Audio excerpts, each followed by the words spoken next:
Pai do Senhor Jesus, jovens, a nossa aula de hoje, o nosso assunto é sobre como a reforma protestante se inseriu no plano profético de Deus. Então, para iniciarmos esse assunto, eu quero lembrar a vocês algumas coisas já estudadas anteriormente. Depois nós iremos apontar um contexto histórico, lógico, rápido e resumido. E por que um contexto histórico? Vocês já prestaram atenção como o pastor inicia o estudo da EBD? Assim, nós vamos estudar os marcadores proféticos. Por que ele fala isso, marcadores proféticos?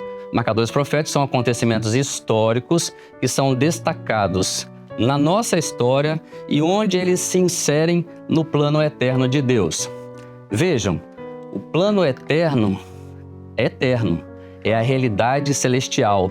Nós somos homens, somos temporais, nós somos de geração em geração, mas Deus é aquele que é de eternidade a eternidade. Ou seja, antes e depois da nossa história, Ele é e sempre foi. Veja o texto de Paulo em Colossenses 1:26. O mistério que esteve oculto desde todos os séculos, em todas as gerações, e agora foi manifesto aos seus santos. Pedro também na sua epístola, 1 Pedro 1:19 e 20, mas com o precioso sangue de Cristo, como de um cordeiro imaculado e incontaminado, o qual na verdade em outro tempo foi conhecido, ainda antes da fundação do mundo, mas manifestado nestes últimos tempos por amor de vós. O que nós podemos concluir? Nós podemos concluir que não existe adaptação e nem improviso no plano de Deus. Ele é eterno. Então nós vamos recapitular. Nós estamos estudando, nesse tempo na escola bíblica, o ensino das 7 cartas do Apocalipse, nos capítulos 2 e 3 de Apocalipse. E nós já estudamos o seguinte, a carta de Éfeso. Rapidamente vamos passar por isso. A doutrina foi atacada. A doutrina estava estabelecendo, mas ela foi atacada. Então nós vamos ler, abre sua Bíblia agora, jovem, Apocalipse 2:2. Eu quero que você leia também na sua Bíblia, abre sua Bíblia. O texto diz assim: conheço as tuas obras, o teu trabalho e a tua paciência, e que não podes sofrer os maus, e pusestes à prova os que dizem ser apóstolos e não são, e tu os achastes mentirosos. Vamos lembrar rapidamente de uma coisa. A doutrina foi atacada nesse período e os apóstolos, a igreja identificou alguém com um assunto que não era verdade no meio da igreja. Na igreja de Esmirna, quem foi atacado foi o corpo, porque a igreja foi perseguida e morta. Então, com a Bíblia aberta, vamos ler Apocalipse 2:11. Quem tem ouvidos, ouça o que o Espírito diz às igrejas. O que vencer não receberá o dano da segunda morte. Mas a promessa de reviver, ela sempre esteve garantida. Jesus diz assim: quem crê em mim, como diz as Escrituras, ainda que esteja morto, viverá. Então, esse era um contexto dessas duas igrejas. Na igreja de Pérgamo, recapitulando, a fé que foi atacada. Vamos ler também, e pastor, está lendo muito, mas é verdade, é preciso ler a Bíblia e manusear a Bíblia. Então, vamos lá, Apocalipse 2:13 a 15.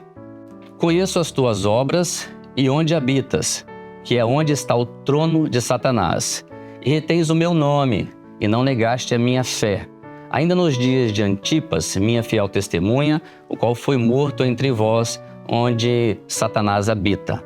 Mas algumas poucas tenho contra ti, porque tens lá os que seguem a doutrina de Balaão, o qual ensinava Balaque a lançar tropeços diante dos filhos de Israel, para que comessem dos sacrifícios da idolatria e fornicassem. Assim, tens também os que seguem a doutrina dos nicolaítas, o que eu odeio. Meus irmãos, a igreja medieval era a igreja de Tiatira, na sequência daquela de Pérgamo. Só para revisar também com os irmãos, vamos ler. Apocalipse 2:20. Mas algumas poucas coisas tenho contra ti, que deixas ou toleras Jezabel, mulher que se diz profetiza, ensina e engana os meus servos para que forniquem e comam dos sacrifícios da idolatria. Bom, agora é a igreja que nós chegamos, que nós estamos estudando, a igreja de Sardes, que por uma operação do Espírito de Deus, ela foi resgatada dos 7 Espíritos de Deus. E o texto diz assim, Apocalipse 3:4. Mas também tem em Sardes algumas poucas pessoas que não contaminaram suas vestes e comigo andarão de branco, porquanto são dignas disso. Lembra do texto de Mateus 13:44, da parábola de um homem que descobriu um tesouro que outrora fora enterrado? Bom, passado essas coisas, para falar sobre como a reforma aconteceu, vamos inserir então alguns fatos históricos. Lógico, irmãos, os irmãos podem enriquecer o assunto, os irmãos podem ler, podem estudar. Então, isso é só um relato breve que nós vamos passar para os irmãos. Importante essa parte todinha de recapitular a igreja, porque nós vamos inserir, como nós falamos no início, os fatos históricos, eles serão inseridos dentro do plano de Deus. Então vejam bem, por volta do ano 313, sobe ao trono o imperador Constantino. A história conta que a mãe dele se converteu ao cristianismo. Uns dizem que o imperador também havia se convertido e outros dizem que por mera conveniência ele ficou amigo da igreja. Bom, isso não é o nosso foco aqui agora, mas o fato é o seguinte, ele baixou uma lei. Pastor, foi um edito. Não, baixou uma lei, os jovens entenderem. Ele baixou uma lei que a igreja não seria mais perseguida. O império se aproximou da igreja. Então, esse é um momento em que nós falamos que houve um casamento entre o Estado e a igreja. Então, alguns irmãos acharam que aquilo foi uma bênção, foi um milagre. Agora o imperador se converteu. Mas para outros, aquela frase que nós falamos muito hoje, né, os jovens, né? Algo errado não está certo. Então, era isso que acontecia naquele dia também, já estava acontecendo. Então, esse Constantino, o imperador, naquele tempo entendeu que Roma não era o centro do império, o centro geográfico do império. Então ele cria uma capital nova do império na cidade de Bizâncio, que hoje é a atual Istambul, na Turquia. Chamou essa cidade de Constantinopla. Aí vejam os irmãos, né? Constantino, Constantinopla.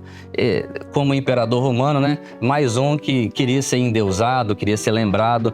Então isso aconteceu na história.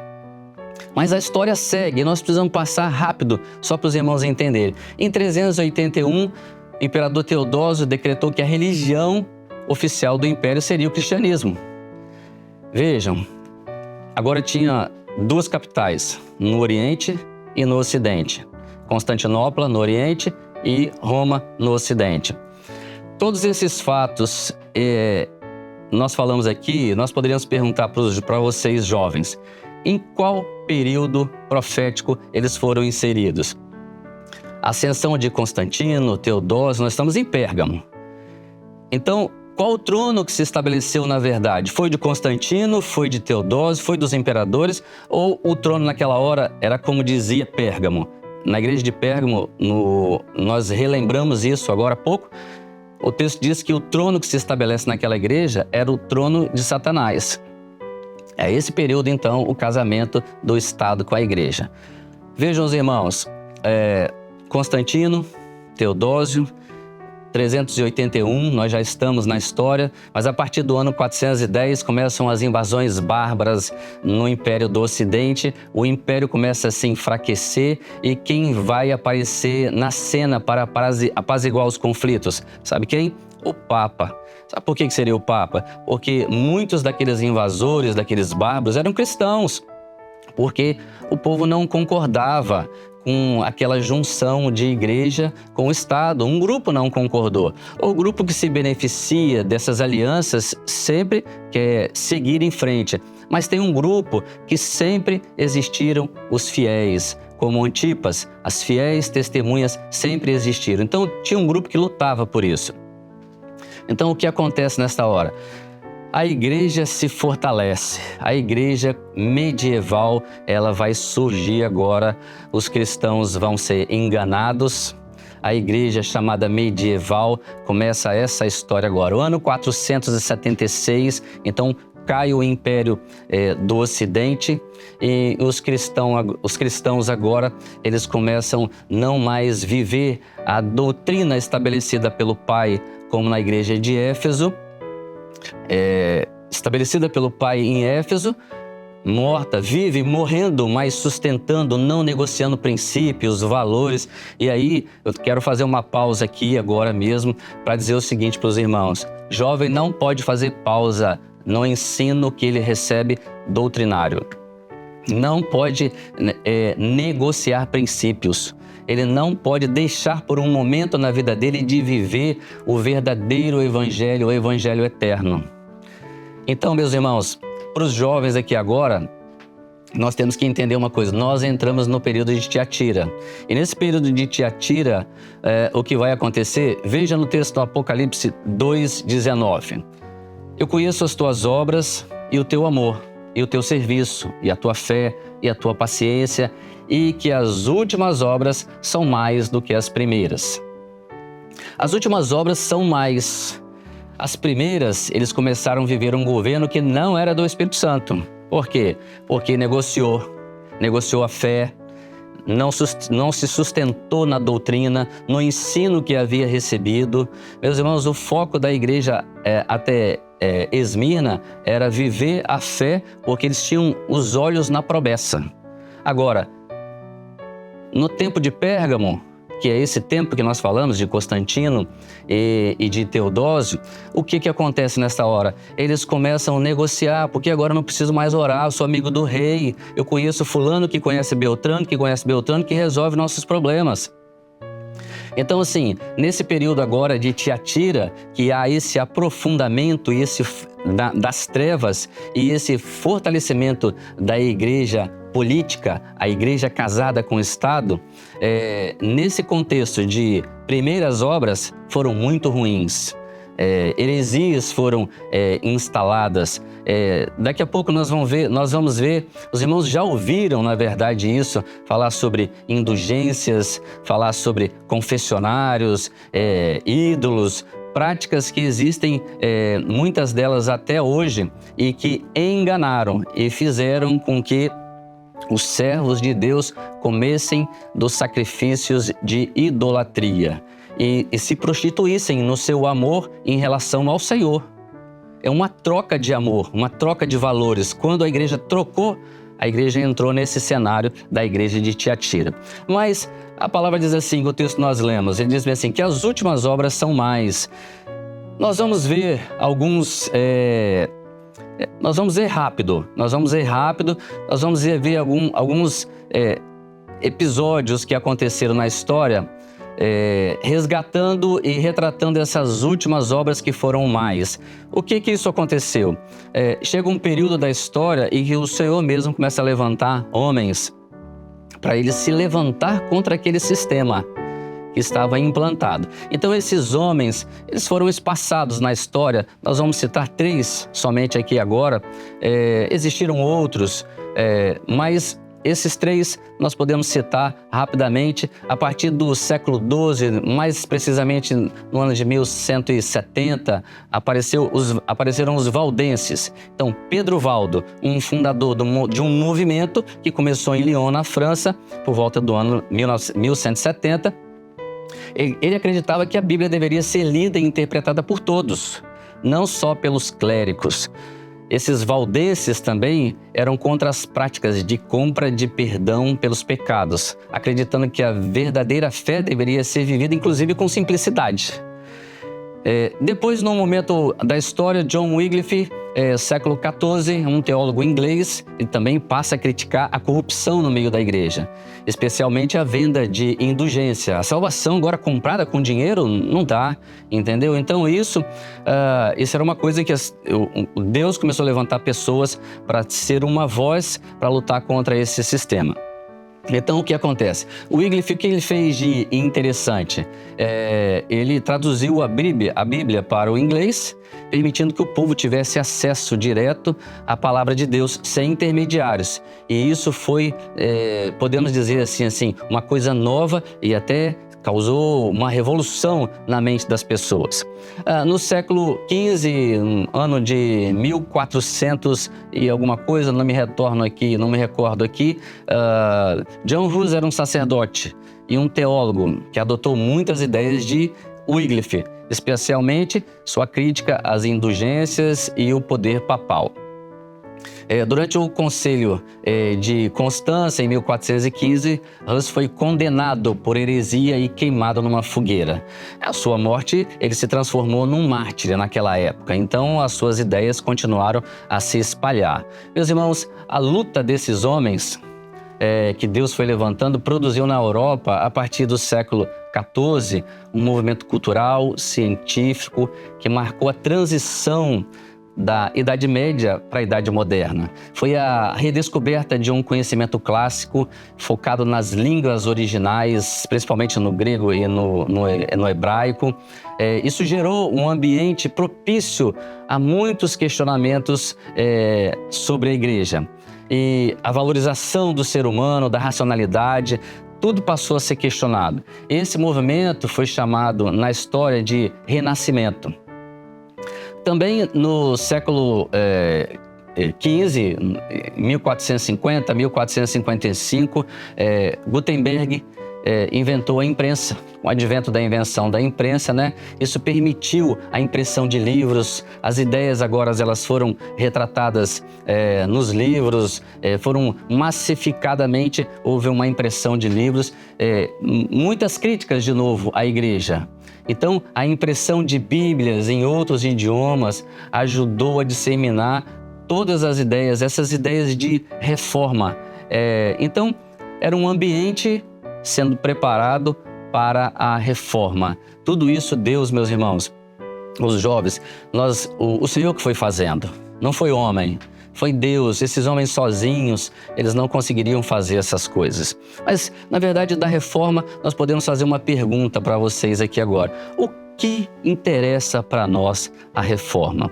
Na verdade, o que interessa é saber que ela existiu e constatar que a palavra de Deus, profeticamente anunciada, ela foi cumprida e está sendo cumprida. E Deus, então, meus irmãos, Ele é fiel.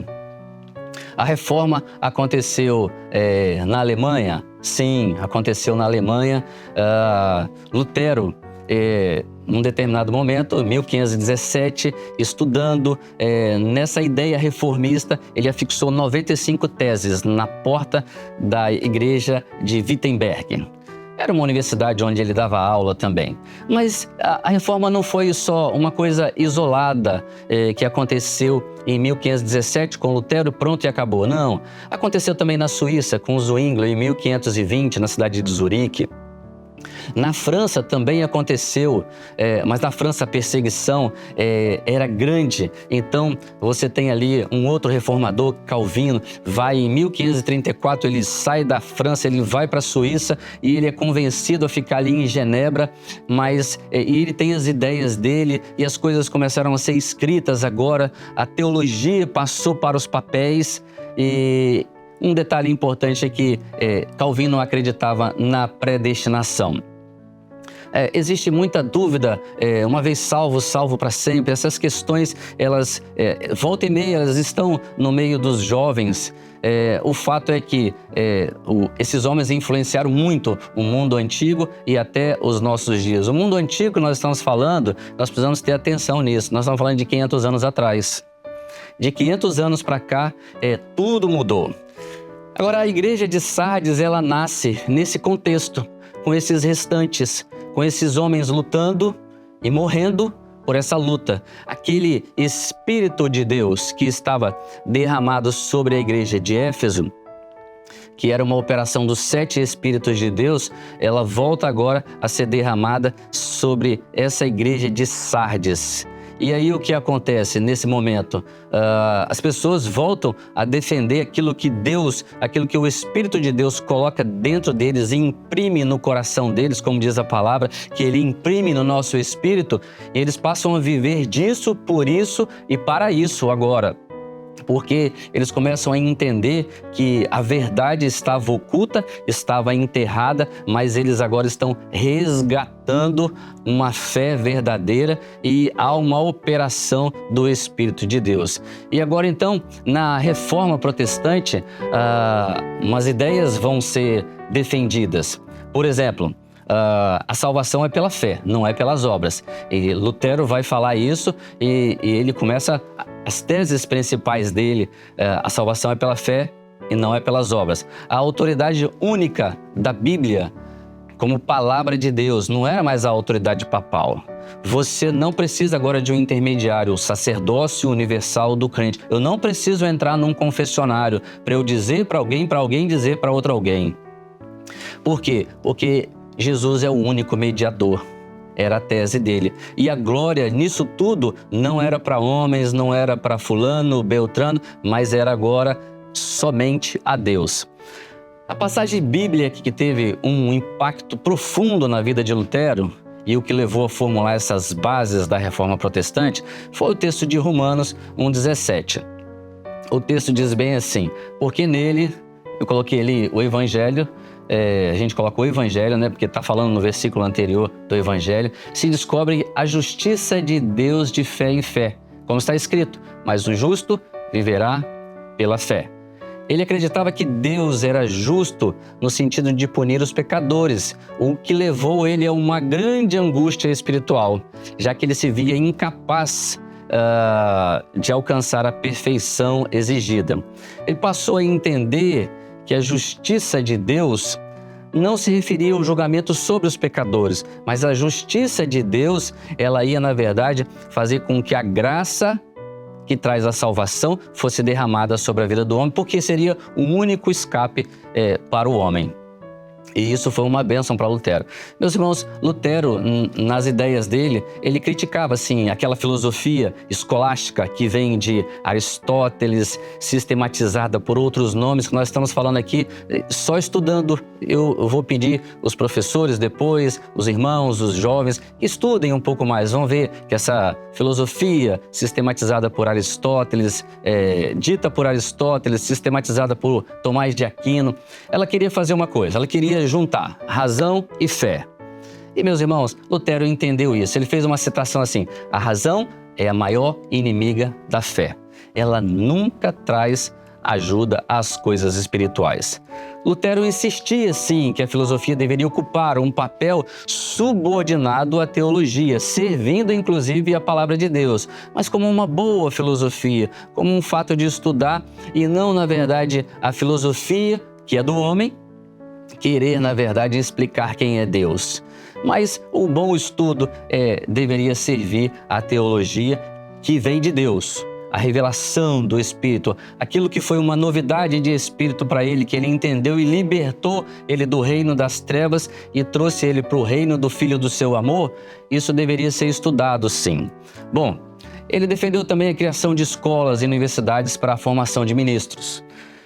Outra coisa que ele defendeu é que o chamado feito pela congregação, o ministro continua tendo que prestar contas a ela. Não é uma coisa dissociada e o pastor e os irmãos saem fazendo o que querem, como bem entendem, não. Nosso chamado até hoje, meus irmãos, o nosso meio, nós precisamos pontuar isso aqui agora para dizer uma coisa. O nosso compromisso é com o Espírito de Deus. O mesmo Espírito que motivou Lutero, o mesmo Espírito que nos resgatou, que nos trouxe, que resgatou aquele tesouro escondido, que posteriormente nós vamos estudar, os irmãos vão ver na escola bíblica, que é um estudo que vai descobrir Jesus dentro desse tesouro que foi encontrado. Bom, concluindo, eu queria dizer para os irmãos o seguinte: enquanto os homens constroem a sua história, o plano profético de Deus estava sendo realizado. A história fala que esses reformadores foram apoiados por uma burguesia que não queria mais entregar recursos financeiros para o Papa. Mas sabemos de uma coisa: Deus estava cuidando do seu povo e trazendo à tona de novo, redescobrindo para o mundo a palavra da verdade. Então, olha só, veja o texto abaixo, se vocês sabem o que significa para nós. Isso para nós entendermos o porquê nós estamos estudando esse marco profético chamado Reforma Protestante. O texto de Paulo aos Tessalonicenses, no capítulo 5, versos 1 e 2. Vamos ler, os irmãos. Mas, irmãos, acerca dos tempos e das estações, não necessitais de que se vos escreva, porque vós mesmos sabeis muito bem que o dia do Senhor virá como ladrão de noite. Veja, meus irmãos, os tempos e as estações a igreja de Tessalônica já conhecia. Eu pergunto para você hoje, jovem, você conhece o tempo que você está vivendo? Você sabe que o tempo que nós estamos vivendo hoje é chamado de tempo do breve? Nós somos esses restantes de Tiatira que sobrevivem até hoje. Por isso a Bíblia diz assim, são poucos que se salvam, mas nós temos uma alegria no nosso coração. Deus é fiel em toda a sua palavra profetizada. Assim como tudo que se cumpriu até agora, tudo se cumprirá daquilo ainda que não se cumpriu. Ou seja, a porta da graça está aberta, Jesus vai voltar para buscar a sua igreja. Então, aqui eu faço uma recomendação para os irmãos. Se prepara, cuida da sua vida de jovem para você não perder a sua vida querendo ganhar esse mundo. Então, você precisa cuidar. Sabe por quê? Porque o arrebatamento da igreja está próximo. E essa é a palavra que nós precisamos que os irmãos entendam nessa hora, para entender a Reforma Protestante como um marco profético do tempo que nós estamos vivendo, porque isso vai sinalizar para você, jovem, o tempo de hoje, que é esse de breve, e a necessidade de estar pronto, porque o Senhor virá como um ladrão de noite. Deus abençoe você e a paz do Senhor Jesus.